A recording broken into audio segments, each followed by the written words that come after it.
Assalamualaikum warahmatullahi wabarakatuh. Perkenalkan, nama saya Tiara Dejeng Sukma dari kelas 1241 nomor absen 32. Oke, pada kesempatan hari ini saya akan membawakan video tentang cara pembuatan tape ketan. Video ini saya buat untuk memenuhi ujian praktek mata pelajaran kolaborasi antara mapel kimia, biologi, PKWU, dan juga seni budaya yang diampu oleh Ibu Haryanti SPD MSI, Ibu Geniung Pratidina SPD, Ibu Elita Sari Susanti SPD, dan Dr. Randa Suharti MSI. Untuk lebih jelasnya lagi, mari kita simak video berikut ini. Tujuan percobaan pembuatan tape ketan hijau antara lain: 1. Untuk mengetahui pembuatan tape ketan dan proses fermentasinya. 2. Untuk mengetahui contoh penerapan bioteknologi dalam kehidupan sehari-hari. Bioteknologi berasal dari kata bio yang berarti hidup dan teknos yang berarti teknologi, yang berarti ilmu yang menerapkan prinsip-prinsip biologi.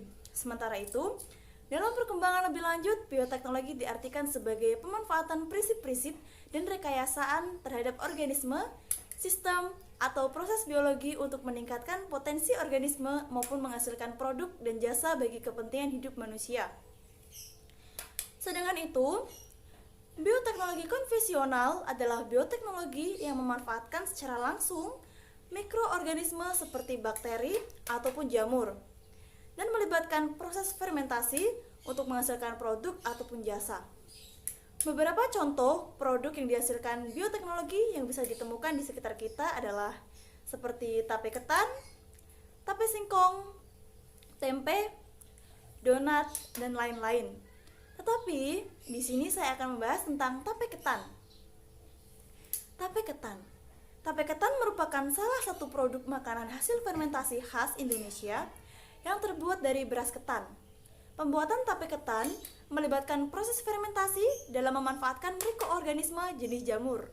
Jenis jamur seperti Saccharomyces cerevisiae, Rhizobius oryzae, Endomycopsis buttoni, Mucor sp, Candida utilis, Saccharomyces filibuligera, Pediococcus sp, Amylococcus roxy, Saccharomyces malanga, Bacillus sp, dan lain-lain. Fermentasi merupakan suatu cara untuk mengubah substrat menjadi produk tertentu yang dikehendaki dengan menggunakan bantuan mikroba. Nilai nutrisi yang terkandung dalam 100 gram tape yaitu mengandung 172 kalori, 3% protein, 0,5% lemak, 37,5% karbohidrat, 6 magnesium kalsium, 35 magnesium fosfor, 0,58 magnesium zat besi, dan 0,04 magnesium vitamin B1. Sehingga tape ketan baik untuk dikonsumsi asalkan jangan dimakan secara berlebihan. Untuk bahan dan juga alat pembuatan tape ketan ini, saya menggunakan setengah kilogram beras ketan, pewarna makanan berwarna hijau muda, 1 buah ragi, wadah ataupun baskom. Ini saya menggunakan wadah seperti ini. Terus daun secukupnya, tusuk, centong, ulekan, lap ataupun serbet, saringan, gunting, nampan, dan juga sarangan untuk mengukus besar dan pendek.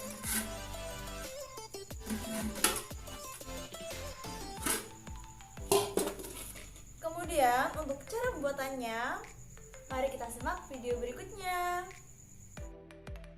Untuk langkah pembuatannya, setelah kita menyiapkan alat dan bahannya, yang pertama kita cuci terlebih dahulu beras ketan hingga benar-benar bersih.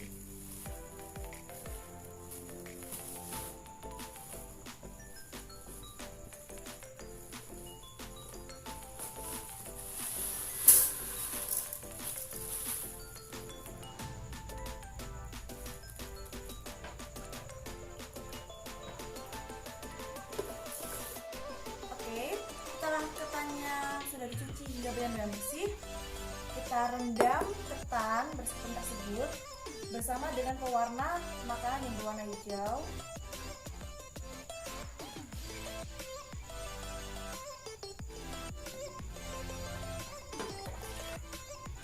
Selama kurang lebih 2 jam. Kemudian kita kukus ketan setengah matang kurang lebih dalam waktu 20 menit. Untuk pengukusannya kita melakukan 2 pengukusan. Pengukusan pertama kita kukus ketan kurang lebih 20 menit hingga ketan setengah matang. Untuk pengukusan yang kedua kita lakukan pengukusan selama 30 menit hingga ketan benar-benar matang.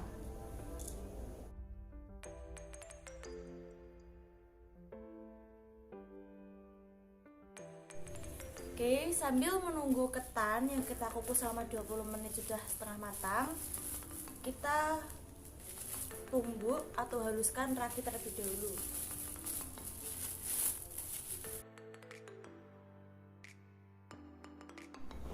Kemudian kita berikan ketan air hangat sebanyak 400 ml. Setelah ketan kita beri air hangat, kita bentuk seperti ini, kemudian kita tutup, kita tunggu selama 15 menit. Setelah kita tunggu selama 15 menit, kemudian kita kukus kembali sekitar 25 menit hingga ketan benar-benar matang. Setelah ketan kita kukus selama 25 menit, kemudian hingga ketan benar-benar matang, kita letakkan di atas nampan. Kemudian setelah itu kita dinginkan ketan tersebut hingga benar-benar dingin dan sudah tidak berasap lagi. Setelah ketan tersebut sudah dingin atau sudah tidak berasap lagi, kita taburi ragi yang telah kita haluskan secara merata.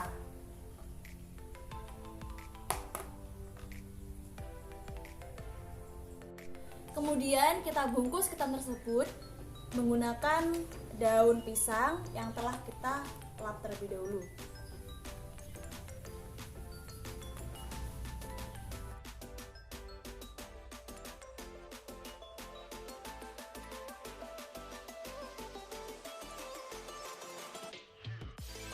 Setelah semua ketan telah selesai dibungkusin, kita susun atau kita letakkan ketan tersebut di tempat tertutup dengan alasan daun pisang dan juga nantinya akan ditutup dengan daun pisang.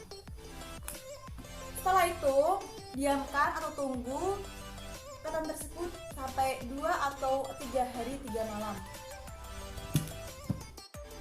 Dan ini adalah tape yang telah saya diamkan selama 2 hari 3 malam. Mari kita lihat hasilnya.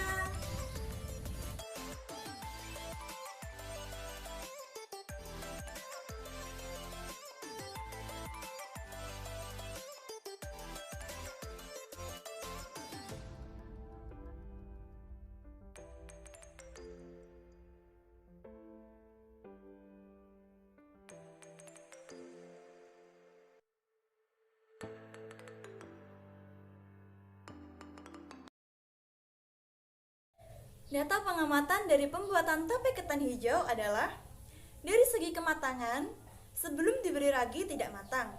Hari ke-1 setelah diberi ragi tidak matang. Hari kedua setelah diberi ragi agak matang. Dan hari ketiga setelah diberi ragi matang. Dari segi rasa, sebelum diberi ragi tidak ada rasa. Hari ke-1 setelah diberi ragi tidak ada rasa. Hari kedua setelah diberi ragi agak manis. Dan hari ketiga setelah diberi ragi manis. Dari segi aroma, sebelum diberi ragi tidak ada aroma. Hari ke-1 setelah diberi ragi tidak ada aroma. Hari kedua setelah diberi ragi tidak ada aroma. Dan hari ketiga setelah diberi ragi beraroma menyengat dan berbau alkohol. Dari segi warna, sebelum diberi ragi berwarna hijau muda. Hari ke-1 setelah diberi ragi berwarna hijau muda. Hari kedua setelah diberi ragi berwarna hijau muda. Dan hari ketiga setelah diberi ragi berwarna hijau muda keputih-putihan agak kusam atau pucat. Dari segi tekstur, sebelum diberi ragi bertekstur keras. Hari ke-1 setelah diberi ragi agak keras. Hari kedua setelah diberi ragi agak lembek, dan hari ketiga setelah diberi ragi lembek. Dari sisi kadar air, sebelum diberi ragi tidak berair, hari ke-1 setelah diberi ragi tidak berair, dan hari kedua setelah diberi ragi sedikit berair, dan hari ketiga setelah diberi ragi berair banyak. Setelah melakukan penelitian, ternyata dapat disimpulkan bahwa fermentasi yang terjadi pada tape ketan terjadi selama 2-3 hari. Selain itu juga, dalam proses pembuatan tape ini, ada hal-hal yang harus diperhatikan supaya proses fermentasi tersebut berlangsung secara sempurna. Selama proses fermentasi, tidak memerlukan oksigen. Oleh karena itulah, proses fermentasi pada ketan yang tertutup rapat lebih cepat dibandingkan dengan ketan yang terbuka. Lamanya proses fermentasi juga mempengaruhi kadar alkohol yang dihasilkan. Pembahasannya yaitu 1. Fermentasi yang terjadi yaitu perubahan pati menjadi gula, dan oleh ragi gula dirubah menjadi alkohol, sehingga ketan menjadi lunak, berair, manis, dan berbau alkohol. Proses fermentasi tersebut adalah C6H12O6 menjadi 2C2H5OH plus 2CO2 plus 2 ATP. Energi yang dilepaskan sebanyak 118 Kj per mol. Dijabarkan sebagai gula, glukosa, fruktosa, atau sukrosa menjadi alkohol atau etanol plus karbon dioksida plus energi atau ATP. Warna agak kusam, rasanya manis, dan aroma berbau alkohol. Bakteri yang berperan dalam proses fermentasi ini adalah Saccharomyces cerevisiae. Bakteri ini dapat merubah karbohidrat menjadi alkohol dan karbon dioksida. Dalam fermentasi, tape ketan terlibat beberapa mikroorganisme yang disebut dengan mikrobia, perombak pati menjadi gula yang menjadikan tape pada awal fermentasi terasa manis, yang menyebabkan tape ketan berubah menjadi alkohol karena adanya bakteri Actobacter aceti, atau mengubah alkohol menjadi asam asetat. Selama proses fermentasi tidak memerlukan oksigen. Oleh karena itu, proses fermentasi pada ketan yang tertutup rapat agar lebih cepat dibanding dengan ketan yang terbuka. Lamanya proses fermentasi juga berpengaruh terhadap kadar alkohol yang dihasilkan. Penggunaan ragi tape mempercepat kerja bakteri pada tape. Lapar sih, pengen makan, tapi juga pengen ngemil, tapi juga haus. Ada gak sih makanan yang segar, tapi gak makanan berat banget gitu loh? Emang ada sih? Ada gak sih? Ada dong, pastinya ada. Nih, kenalin produk baru dari Nyonya Ajeng, yaitu tape ketan hijau. Tape ketan hijau ini 100% homemade loh. Teksturnya yang lembut, rasanya yang manis, airnya yang segar, dan warnanya yang cantik banget. Yang pastinya menggugah selera dong. Karena produk kami ini menggunakan bahan-bahan yang alami, tanpa pengawet, dan tentunya sehat. Untuk yang tanya, produk kayak gitu mahal gak sih? Tenang aja, produk kami ini murah banget harganya loh. Tentunya bisa dijangkau untuk semua kalangan. Emang berapa sih harganya? Tenang. Tape ketan Nyonya Ajeng ini harganya cuma Rp1.000. Berapa? Rp1.000? Iya, Rp1.000. Murah banget kan? Maka dari itu, ayo buruan order sekarang juga, jangan sampai kehabisan. Karena dengan uang Rp1.000 kita bisa menikmati produk yang istimewa banget. Jadi pingin. Untuk yang masih bingung cara belinya gimana sih? Ini aku jelasin ya. Kalian bisa order atau datang langsung di toko kami di Desa Tanjung Sari, Kecamatan Rawasari, Kabupaten Kendal, tepatnya pada RT 3 RW 6. Atau kalian bisa pesan online melalui Instagram ajeng_173 dan melalui WhatsApp dengan nomor 083 113 761 075. Bentar. ada info nih. Ada info yang menarik banget. Apa sih infonya? Akan ada diskon 30% untuk 10 pembeli pertama, baik offline maupun online. Yuk buruan order, nungguin apa lagi? Selamat berbelanja.